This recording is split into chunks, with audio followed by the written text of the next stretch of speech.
105.1 de la frecuencia módula. Vamos a saludar rápidamente ya a nuestro invitado, Juan Tábara, economista. Ustedes ya lo conocen, lo han escuchado en varias oportunidades aquí en nuestro programa. Juan, ¿qué tal? ¿Cómo está? Buenos días. Jorge, ¿qué tal? Buenos días. Saludos a todos los radio escucha de Radio La Familia. A ver, ahora sí, creo que no hemos estado saliendo al aire. Ahora sí. Juan, ¿qué tal? ¿Cómo está? Buenos días. Jorge, ¿qué tal? Buenos días. Saludos a todos los radio escucha de Radio La Familia. Muy bien, Juan. Bueno, vamos a comentar un poquito de todo, la parte económica y también sobre la coyuntura política por la cual está atravesando nuestro país. ¿Cómo ves? Porque hace poco, a ver si acá lo tengo, sí, se ha publicado esta información acerca, no sé si lo estoy pronunciando bien, ¿sí? Donde dice que ha reducido de estable a negativa la calificación del Perú debido a la inestabilidad política.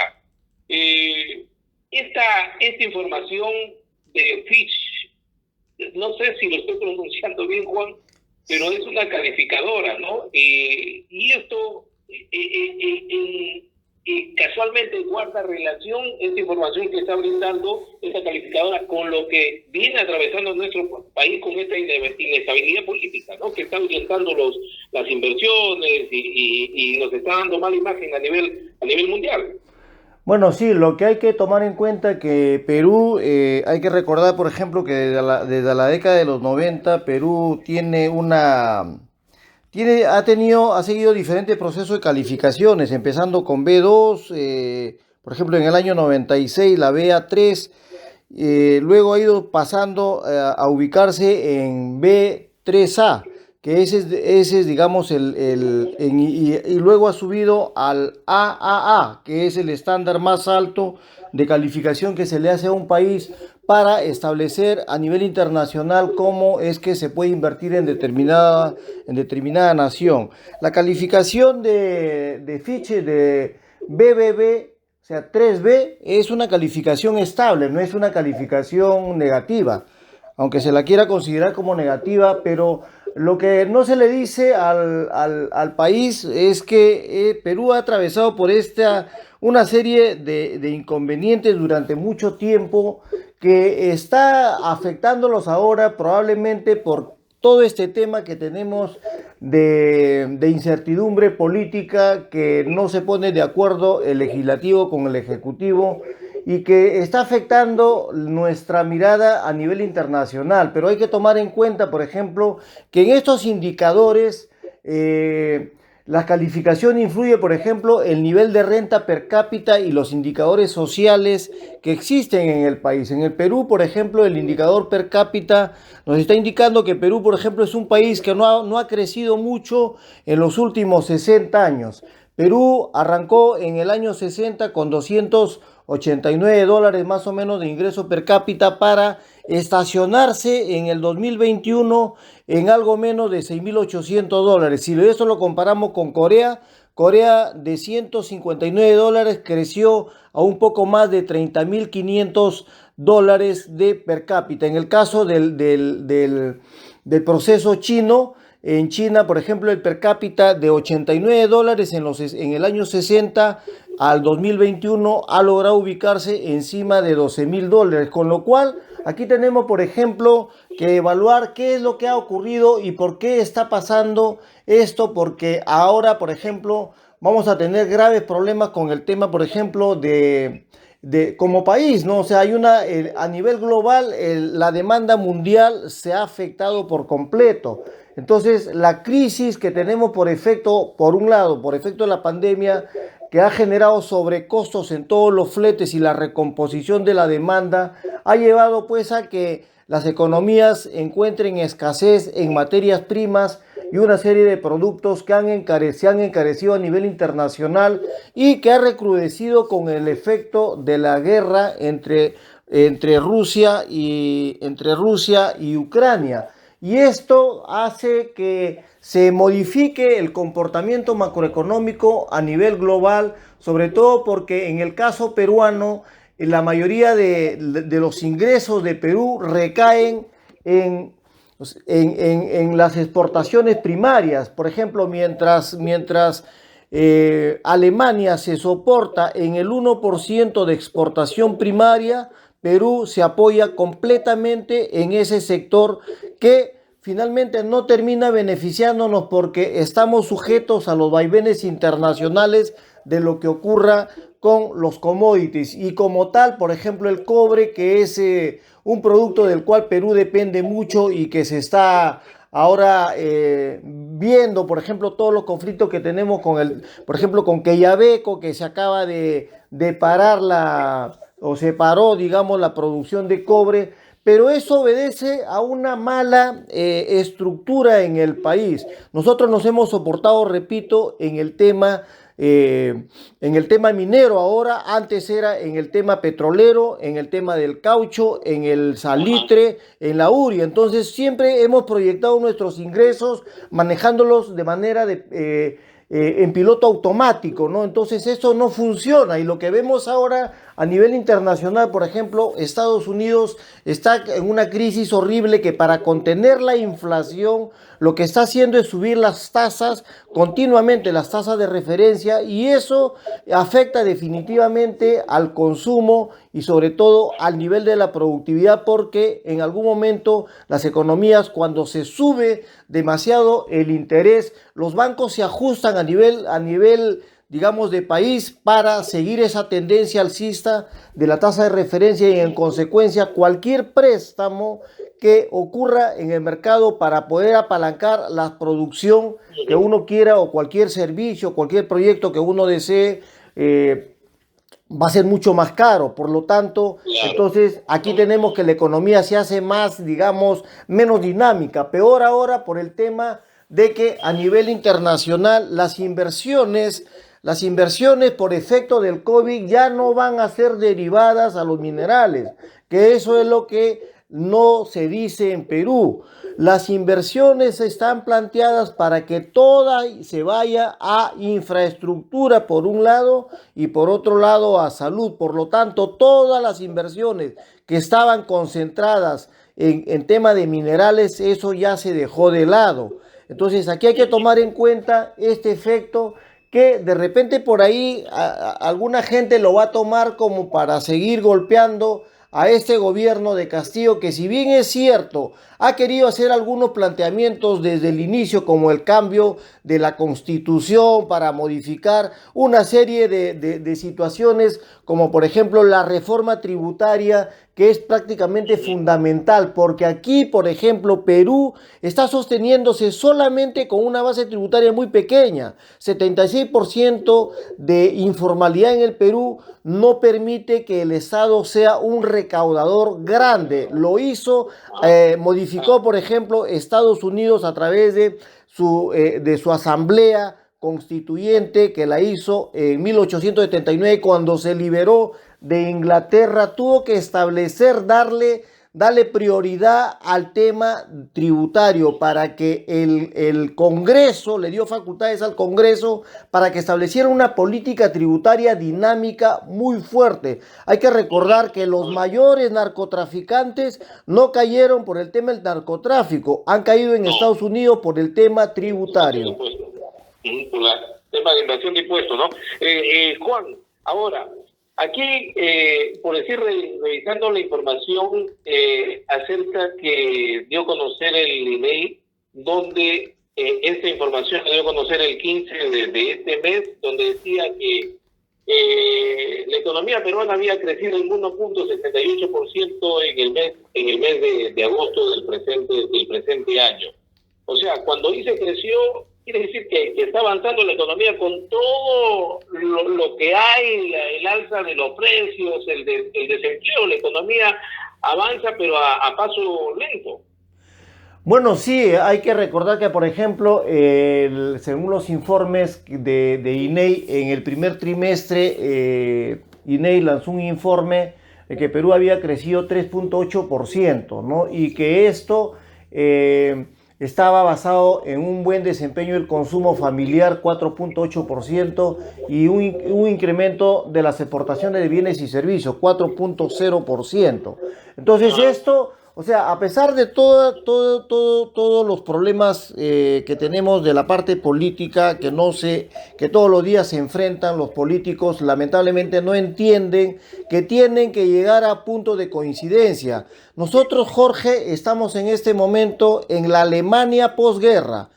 La Alemania posguerra la dejó totalmente devastada, en ruinas, la dejó en desastre total, la dejó con un sistema político, económico y social totalmente destruido, con políticos que daban pena realmente. Y tuvo que ponerse de acuerdo el Estado, es decir, el gobierno de ese momento se tuvo que poner de acuerdo con el empresariado y con la clase trabajadora para empujar al país y que Alemania salió adelante con la cantidad de pequeños empresarios que tiene Alemania. Alemania tiene más o menos 3.800.000 micro o pequeños empresarios que son el soporte de la economía alemana.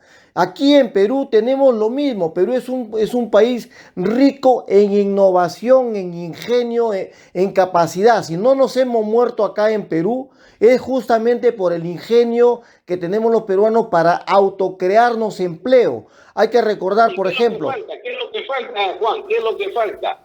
lo que falta es Claro, la concertación.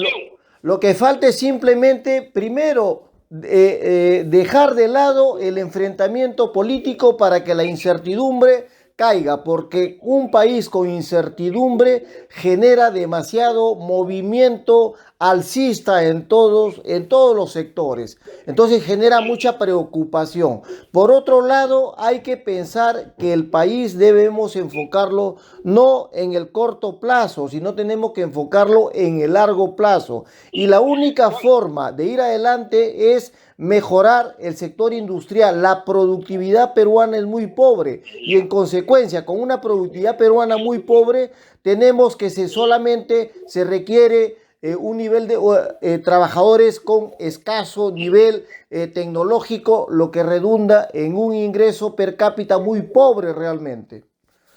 Juan, ahora, desde el inicio de este gobierno, los precios del aceite y otros se elevaron con el argumento de que el dólar se estaba disparando. Bajó el dólar, no bajaron los precios de del aceite y de otros más por ahí, ¿no? Entonces los precios han venido subiendo, la papa hace poco, el limón, entonces la gente dice que se vaya a Castillo, Castillo le está fregando. ¿Cuánto tiene que ver en la subida de los precios el gobierno de Castillo, la gestión de Castillo? ¿Directamente es responsable, indirectamente, o quiénes también son los que están detrás de toda esta porque hay que entender que la crisis no solamente es del Perú, sino también del mundo? Claro, lo que pasa es que cuando, por ejemplo, regresamos a lo que decía, ¿no? El tema de expectativas. Si tenemos expectativas que la economía va a tener problemas, o sea, se va a desajustar, ¿qué hacen los agentes económicos? Los agentes económicos se adelantan al futuro. Entonces, al adelantarse al futuro, prevén que vamos a tener una economía con impacto negativo, por lo tanto lo que van a hacer es ir al alza de precios. Entonces para protegerse alzan de repente los precios como ocurrió por ejemplo la gente, yo tengo 62 años, la gente que tiene de repente mi edad o que pueden revisar qué ocurrió por ejemplo en la época de Fujimori cuando Fujimori soltó el paquetazo que no había propuesto.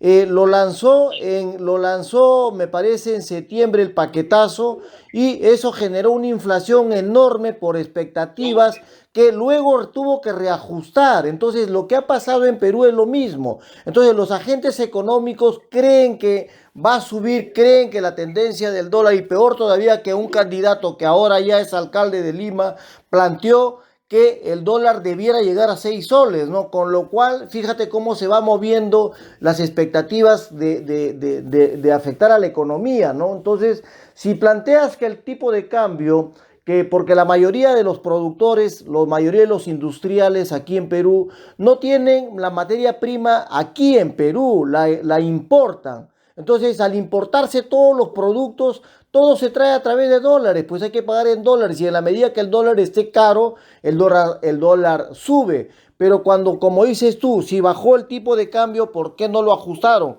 Porque ya de repente hicieron demasiadas compras a precio de $1 antes de que ese dólar avance demasiado y han tenido que ajustar luego sus costos cuando ya sus saldos de sus stocks ya fueron, digamos, menores, ¿no? Entonces, la consecuencia la sufrimos los peruanos, ¿no? Porque finalmente eso, aunque baje el tipo de cambio, aunque baje luego el barril de petróleo cuando bajó, entonces ya tenemos que, por ejemplo, todo es una cadena completa, se va generando una serie de problemas en la economía por efecto de los combustibles, que son prácticamente el detonante para la inflación, porque justamente nosotros somos dependientes totalmente de productos de productos de importación. En Perú no somos capaces de producir lo que tenemos, ¿no? Entonces, aquí lo que hay que hacer es simplemente ir a un cambio estructural en todo, o sea, generar una industria que permita reconvertirnos, por ejemplo, en lugar de entregar las concesiones como la del cobre, por ejemplo, que mucha gente dice, pero ¿por qué no hay agua? El problema, por ejemplo, del tema de la minería es que el agua en el país no se distribuyó correctamente durante muchas décadas. Entonces acá tenemos que, por ejemplo, siendo Perú uno de los 20 países con mayor cantidad de agua en el mundo, tenemos 8 millones de peruanos que no tienen agua potable. Entonces ese es un problema de no haber visto el país en el largo plazo, no se han hecho los ajustes correspondientes. Y si bien es cierto, necesitamos los ingresos de la minería, ¿qué hacemos entregando concesiones solamente para que se lleven los productos como tal, como materia prima? Necesitamos reconvertirlos, necesitamos gestionar el Estado exigiendo que esas concesiones transfieran tecnología en el Perú para que creen trabajo y generen industria.